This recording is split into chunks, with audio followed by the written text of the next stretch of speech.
प्रिय विद्यार्थियों, आज के इस वीडियो में हम राष्ट्रकवि मैथिली शरण गुप्त जी की हम राज्य लिए मरते हैं गीत, जो कि साकेत, जो गुप्त जी का एक महाकाव्य साकेत, उसके नवम सर्ग से लिया गया है।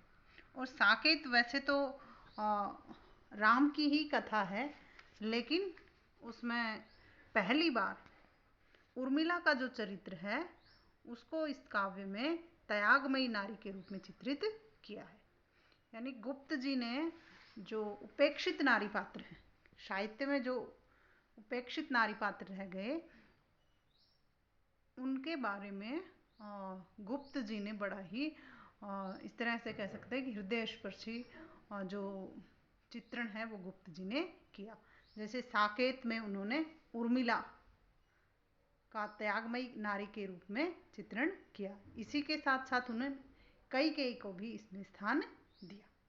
और इसी के साथ उन्होंने यशोधरा और विष्णुप्रिया, इन दोनों का भी, इन काव्यों में भी उन्होंने जो उपेक्षित नारी पात्र हैं उनको, उनके चरित्रों को गरिमा प्रदान की। मैथिली शरण गुप्त जी, पहले हम इनके बारे में थोड़ी चर्चा करते हैं कि मैथिली शरण गुप्त जी का जो जन्म 1886 ईस्वी में चिरगांव झांसी में हुआ था। और गुप्त जी द्विवेदी युग के सबसे लोकप्रिय तथा प्रतिनिधि कवि हैं, तथा खड़ी बोली को कविता की सरसता के अनुरूप ढालने का काम सबसे अधिक गुप्त जी ने ही किया। गुप्त जी के को भारत भारती जो इन्होंने लिखी थी 1912 में, उसी के पश्चात इनको राष्ट्र कवि की उपाधि मिली थी। तो आज हम ये जो हम राज्य लिए मरते हैं जो गीत है, जो साकेत के नवम सर्ग से लिया गया है, और इस वैसे तो कथानक में उर्मिला का के विरह से संबंधित ही है। जो नवम सर्ग है उसमें अधिकतर जो वर्णन है या कथा है वो उर्मिला के विरह से संबंधित है, कि इसमें जो विरहिणी उर्मिला है अपनी सखी के समक्ष, अपनी सहेली के समक्ष अपनी वेदना प्रकट करती है। और इसी प्रसंग में वह अनेक बातों का चिंतन करने लगती है।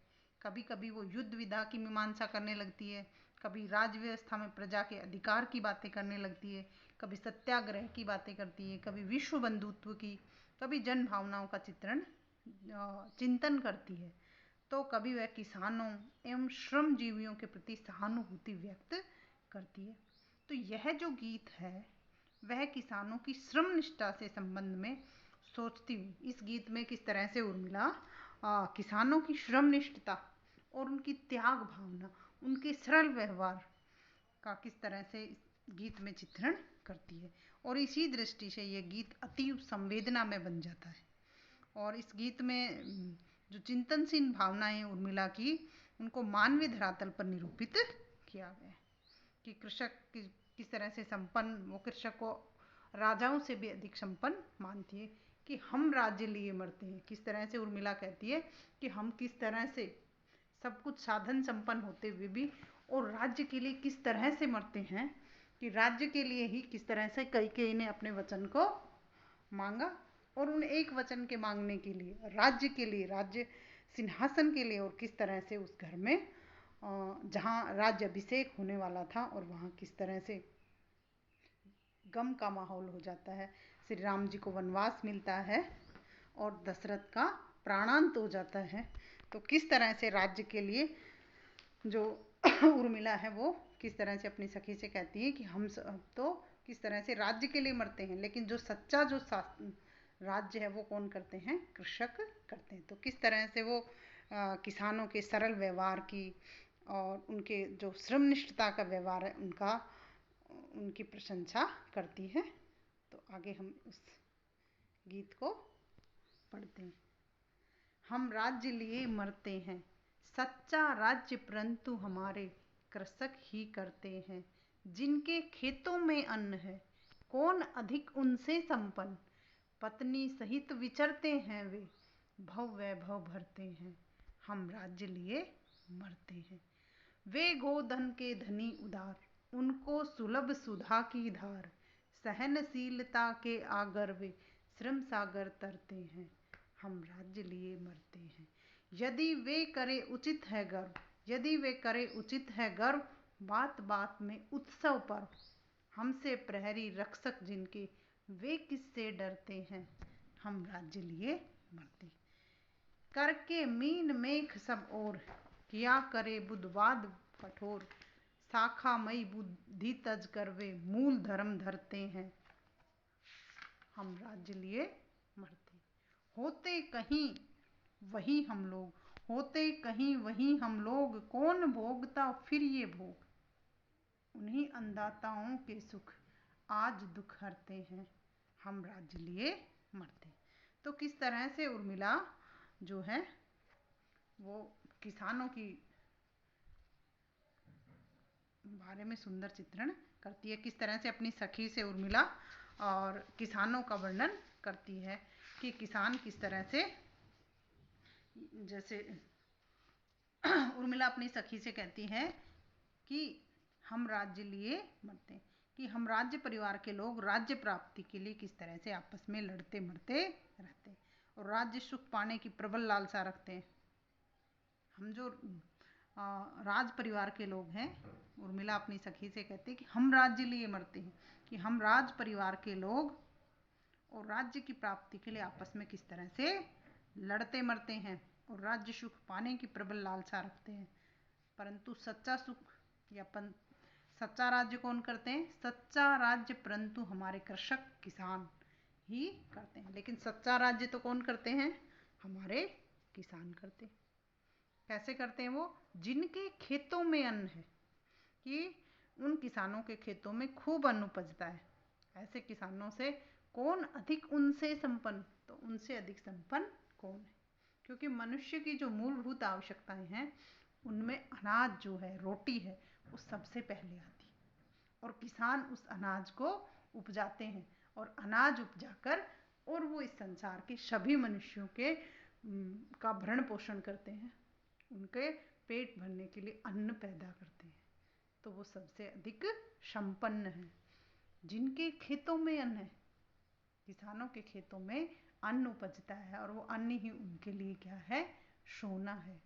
कौन अधिक उनसे संपन्न, उनसे अधिक संपन्न कौन है, जो इंसान की सबसे जो मूलभूत आवश्यकता है उसकी पूर्ति करते हैं, अन्न को उगाते हैं, और जो अन्न को उगाते हैं उनसे और अधिक संपन्न कौन हो सकता है। पत्नी सहित विचरते हैं वे, भव वैभव भरते। क्योंकि उर्मिला जो है वो अपने पति के वियोग में थी और उनके विरह में व्यथित थी, तो किस तरह से अपनी व्यथा को व्यक्त करते हुए और वो कह रहे हैं कि पत्नी सहित विचरते हैं वो। इससे अधिक सौभाग्य की क्या बात होगी कि वो अपनी पत्नियों के साथ में विचरण करते हैं, मेहनत करते हैं और अपनी पत्नियों के साथ खेतों में काम करते हैं, खूब परिश्रम करते हैं तथा भरपूर अन्न उपजाकर संसार को भव वैभव भरते हैं। भव यानी संसार, वैभव समृद्धि भरते हैं, इस संसार में सुख समृद्धि लाते हैं। और किस तरह से वो पति पत्नी साथ साथ रहते हैं, हम राज्य लिए मरते हैं। और हम जो राज परिवार के लोग हैं वो किस तरह से राज के लिए, राज्य करने के लिए, राज के लिए मर रहे हैं। लेकिन सच्चा जो राज्य है वो तो हमारे किसान करते हैं, क्योंकि सुख और पैसे का कहीं कोई मेल नहीं है। ये जरूरी नहीं है कि पैसे होने से ही सुख मिलता है। कई बार महलों में और मखमली गद्दों पर भी लोगों को नींद नहीं आती है, और मेहनत, हर किसान, मेहनत करने वाला मजदूर किसान, और जब थक हार के और धरती पर भी अगर वो सो जाता है धरती माँ की गोद में, तो उसको बड़ी सुकून की नींद आती है, क्योंकि उसने मेहनत की है और उस मेहनत की वजह से उसको बड़ी ही सुकून की नींद आती है। अब आगे उर्मिला क्या कहती है कि इसमें हम राज्य लिए मरते हैं, तो कई इसमें व्यंजना ये भी हो सकती है कि कई ने राज्य लाभ की खातिर ही श्री राम को वनवास दिलवाया, और उनके साथ ही सीता एवं लक्ष्मण भी चले गए, और उससे उर्मिला को विरह वेदना सहन करनी पड़ी, भोगनी पड़ी। आगे जो पद है उसमें किस तरह से उर्मिला अपनी सखी से कहती है कि किसानों का जो जीवन है वो ही सार्थक जीवन है, उनके सार्थक जीवन का उल्लेख करती है कि वे गोधन के धनी उदार, उनको सुलभ सुधा की धार। कवि के अनुसार उर्मिला अपनी सखी से कहती है कि वे किसान गाय बैल आदि पालते हैं। गोधन, गोधन का अर्थ होता है गाय और बैल। गोधन के धनी उदार, कि किसान जो है वो गाय और बैल पालते हैं और उनको अपनी खेती में भी काम लेते हैं। तो वो तो गोधन के धनी हैं, गाय और बैलों को रखते हैं और वो उनसे धनी है, और धनी के साथ साथ वो उदार भी है। नहीं तो क्या होता है कि धनवान के साथ इंसान कृपण बन जाता है, लेकिन यहाँ धनी के साथ उनको उदार भी बताया है कि किस तरह से वो किसान लोग सरल स्वभाव के हैं, उदार स्वभाव के। उनको सुलभ सुधा की धार, और उनको सुलभ, सुलभ का अर्थ होता है आसानी से प्राप्त होने वाला, सुधा अमृत की धार, कि उनको सुलभ है, आसानी से प्राप्त होती है। सुधा, सुधा बताया गया गाय के दूध को, आज जो गाय के दूध को अमृत के समान बताते हैं, तो सुधा का अर्थ होता है अमृत, कि उनको तो अमृत के समान जो गाय का दूध है वो आसानी से मिल जाता है, क्योंकि वो गाय भैंस पालते हैं। सहनशीलता के आगर वे श्रम सागर धरते हैं। आगर का अर्थ होता है भंडार। सहनशीलता के आगर वे, जो किसान हैं वो सहनशीलता के भंडार हैं। श्रम सागर धरते हैं, और मेहनत के समुद्र को वो तैरते हैं, पार करते हैं। कितनी वो मेहनत करते हैं किसान। किस तरह से जो वो उर्मिला है वो कहती हैं कि वे सहनशील स्वभाव के होते हैं, अर्थात वो अपने खेतों में काम करते हुए किस तरह से सहन करते हैं। सर्दी, गर्मी, वर्षा, सुख दुख, अकाल आदि सब कुछ वो सह लेते हैं, और सदा श्रम रूपी समुद्र में तैरते रहते हैं। वो जो उनका श्रमनिष्ठ सार्थक जीवन है उसकी यहाँ उर्मिला प्रशंसा करती। हम राज्य लिए मरते हैं, और हम राज परिवार के लोग इस राज्य के लिए किस तरह से मरते रहते हैं। यदि वे करे उचित है गर्व, अगर किसान गर्व करते हैं, अभिमान करते हैं, तो ये उचित है, ये न्याय संगत है। किस तरह से उर्मिला कहती है कि यदि वे किसान अपने श्रमनिष्ठ जीवन पर गर्व करें, स्वावलंबी जीवन को श्रेष्ठ माने, तो यह उचित है, क्योंकि वो इसके लायक हैं। बात बात में उत्सव पर, वे अपने जीवन में बात बात में उत्सव पर अर्थात हंसी खुशी मनाते हैं। किसानों के जब खेतों में कटाई होती है या बुआई होती है, तो वो उसको उत्सव की तरह से मनाते हैं। हमारी भारतीय संस्कृति के जो होली और दीपावली पर्व है, ये भी कृषि संस्कृति के ही उल्लास के पर्व है, कि किस तरह से जब खेती की रबी की फसल की जो बुआई होती है उस समय दीपावली आती है, और जब उसकी कटाई होती है तो होली आती है। और किस तरह से जो मकर संक्रांति है और बहुत सारे ऐसे त्यौहार हैं, हमारे जो तीज है, ये किसानों की खेतीहर संस्कृति के ही प्रतीक हैं। उनके रंग बिरंगे सुंदर जो हैं उनके हर्ष और उल्लास के प्रतीक हैं, कि किस तरह से किसान बात बात में उत्सव मनाते हैं, पर्व मनाते हैं। हमसे प्रहरी रक्षक जिनके, वे किससे डरते हैं। अब आगे उर्मिला कहती हैं कि हम जैसे लोग जिनके पहरेदार एवं रक्षक हैं, तो फिर वो किससे डरते हैं, अर्थात राजा के द्वारा रक्षित होने से वो लोग निडर रहते हैं। और इस प्रकार उन किसानों का जो जीवन है वो स्वाभिमान, संतोष, सुख शांति से भरपूर है, अतः उनका जीवन सार्थक है।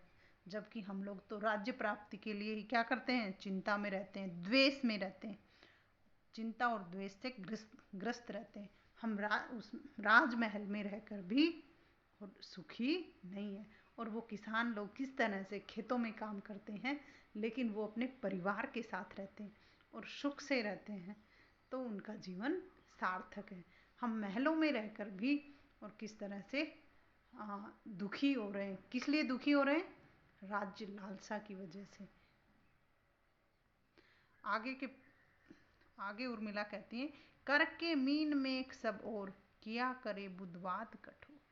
मीन मेघ यानी कमी निकालना, दोष देखना, करके मीन मेघ सबो। उर्मिला अपनी सखी से कहती है कि चाहे लोग किसानों के जीवन में कमी या दोष खोज निकालें, किया करे बुद्धवाद कठोर। बुद्ध का अर्थ होता है विद्वान लोग। वाद विवाद कठोर, अनेक तर्क वितर्कों वाला। तो किस तरह से उर्मिला अपनी सखी से कहती है कि ज्ञानी और समझदार लोग चाहे कठोर तर्क वितर्क किया करे, परंतु ये किसान जो हैं वो तर्क वितर्क से ग्रस्त बुद्धि को त्याग देते हैं। शाखामयी बुद्धि तज कर वे मूल धर्म धरते हैं। शाखामयी का अर्थ है अनेक तर्क वितर्कों वाली। तजकर छोड़कर वे मूल धर्म, जो मूल धर्म है उसको धरते हैं, धारण करते हैं। कि किसान जो हैं वो दूसरों में कमियां और दोष नहीं खोजते हैं। भले ही और लोग किसानों में दोष या उनके जीवन में कमी खोजते रहे हैं, लेकिन और सब तरह से उन्हें हीन बताते रहे, लेकिन वो जो तर्क वितर्क से ग्रस्त बुद्धि को त्याग कर अपने मूल धर्म क्या है उनका? श्रम निष्ठा। जो श्रम मेहनत है और मेहनत करने के प्रति उनका जो कर्तव्य है उसको वो निभाते हैं। हम राज्य लिए मरते। किस तरह से उर्मिला कहती है कि इसी कारण उनका जीवन किसका लिए सार्थक है कि वो मूल धर्म को, जो उनका मेहनत करने का जो मूल धर्म है उसको वो अपनाते हैं और उसी कारण उनका जीवन, अपना जीवन वो सार्थक बनाते हैं। परंतु हम राज परिवार के लोग राज्य सुख के लाभ के लिए मरते हैं। उर्मिला क्या कहती है आगे कि होते कहीं वहीं हम लोग। उर्मिला कहती है कि यदि हम लोग भी उन किसानों के समान होते या कृषक होते तो फिर होते कहीं वहीं हम लोग, कौन भोगता फिर ये भोग। अर्थात जो श्रमनिष्ठ कृषक जीवन मिलने पर फिर राज सुख कौन भोगता। उर्मिला क्या कह रहे कि अगर हम भी उन लोगों के जैसे होते, उनके जैसे मेहनती होते, तो फिर ये जो भोग है, ये जो राजपाट है या राजमहल के सुखों को कौन भोगता। उन्हीं अन्नदाता के सुख आज दुख हरते हैं, हम राज्य लिए मरते हैं। कि ये जो किसान है, किसान को अन्नदाता कहा गया क्योंकि वो हम सब के लिए वो अन्न उगाते हैं। किसान वस्तुतः हम सबके अन्नदाता है और इन्हीं के सुख शांति से युक्त जीवन से आज हम अपने दुखों का निवारण करते हैं। उन्हीं अन्नदाता के सुख, ये जो अन्नदाता हैं, जो किसान है, उनके सुखपूर्वक या श्रम निष्ठा से मेहनत करने से जो अन्न उत्पन्न होता है आज दुख हरते हैं। उनसे ही आज के हमारे जो दुख हैं उनका हरण हो रहा है या हमारे दुख उनसे दूर हो रहे हैं। हम राज्य लिए मरते हैं और हम जो राज्य परिवार के लोग हैं वो इस राज परिवार के लोग हैं वो इस राज्य के लिए किस तरह से मरते हैं। तो उर्मिला के कथन का आशय है कि किस तरह से राज्य प्राप्ति की लालसा से ही प्रभु श्री राम जी को वनवास मिला।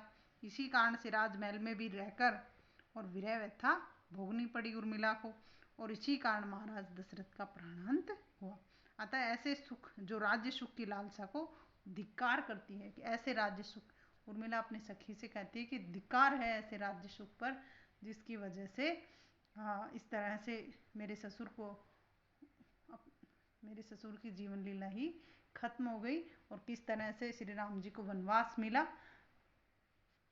तो कृषक जीवन से तुलना करते हुए अपने राजसी जीवन को निरर्थक तथा आडंबरपूर्ण बताती है। इस गीत की जो शब्दावली है वो तत्सम प्रदान है और अनुप्रास तथा आक्षेप अलंकार इसमें प्रयुक्त हुए।